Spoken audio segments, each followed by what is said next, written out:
বিশ্ব মুসলমানদের পবিত্রতম জায়গা মসজিদুল হারাম থেকে সামান্য দূরেই রাসূলুল্লাহ সাল্লাল্লাহু আলাইহি ওয়াসাল্লামের পিতা আব্দুল্লাহর ঘর অবস্থিত। এটি শিয়াবে আলীর প্রবেশমুখে অবস্থিত।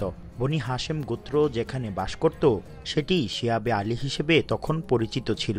আর বাবা আব্দুল্লাহর এই ঘরেই প্রিয় নবী মুহাম্মদ সাল্লাল্লাহু আলাইহি ওয়াসাল্লাম 570 খ্রিস্টাব্দে জন্মগ্রহণ করেন। মক্কা মুকাররমার আঙ্গিনা জুড়ে রয়েছে অনেক নবী রাসূলের স্মৃতি। এখানে ইসলামের শেষ নবী হযরত মুহাম্মদ সাল্লাল্লাহু আলাইহি ওয়াসাল্লামের জন্মভিটা যেমন রয়েছে, তেমনি রয়েছে ইসলাম বিরোধীদেরও আবাস। আবু জাহেলের বাড়িও কিন্তু ছিল পবিত্র কাবার খুব কাছে।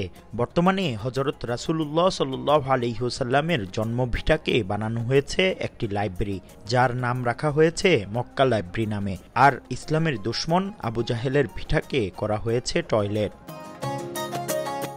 নবীজির স্মৃতি বিজড়িত ঐতিহাসিক এই স্থানটি দেখতে হাজিরা ছুটে আসেন প্রতিদিন। মক্কায় অবস্থানকালীন সময়ে রাসূলুল্লাহ সাল্লাল্লাহু আলাইহি ওয়াসাল্লাম এই ঘরেই বসবাস করতেন বলে জানা যায়, যদিও এ সম্পর্কে নির্ভরযোগ্য কোনো ঐতিহাসিক তথ্য বা প্রমাণ নেই। তবুও মক্কা নগরীতে এটি রাসূল সাল্লাল্লাহু আলাইহি ওয়াসাল্লামের জন্মস্থান হিসেবে পরিচিত।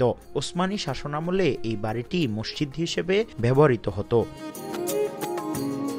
সৌদির বিখ্যাত শায়েখ আব্বাস কাত্তান 1371 হিজরিতে ব্যক্তিগত সম্পদ বেয়ে নির্মাণ করেন এই মক্কা লাইব্রেরি। মুফতি আব্দুল্লাহ তামিম, সময় সংবাদ, মক্কা, সৌদি আরব।